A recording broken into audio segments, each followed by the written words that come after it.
या सरकारला भीती आता कोणाचीच राहिलेली नाही आहे, कारण त्यांना माहिती आहे की लोकांना पैसे दिले तर लोक निवडून देतात.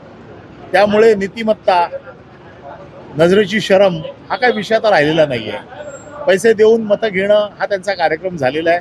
त्यामुळे मला असं वाटत नाही की ते त्या कुठल्या गोष्टीला, त्यांना माहिती आहे की आता किती प्रश्न जरी निर्माण केले तरी देखील आपल्याला पैसेच द्यायचे आहेत लोकांना. महापालिका आयुक्त महेश पाटील यांनी ज्या पद्धतीनं जे नावं येत आहेत समोर अनेक वरिष्ठ IAS IPS अधिकाऱ्यांच्या पैशांच्या बाबतीत हा सगळा व्यवहार, हा सुद्धा प्रश्न येणाऱ्या अधिवेशनात असणार आहे. येणार ना, 100% हा प्रश्न येणारच. त्याचं कारण असं आहे की एक महापालिकेचा सहाय्यक आयुक्त सगळ्या अधिकाऱ्यांचे पैसे गुंतवतोय आणि केवळ त्याला सक्तीच्या रजेवरती पाठवलं जात आहे. दुसरा कोण असला असता तर त्याला आतमध्ये टाकला असता. एव्हाना EOW, CBI, ED सगळं त्याच्या मागे लागलं असतं. परंतु सर्व वरिष्ठ लोकांचे पैसे त्याच्यात गुंतलेले असल्यामुळे त्याला काय होईल असं मला आता तरी वाटत नाहीये. तुम्ही गेल्या अधिवेशनामध्ये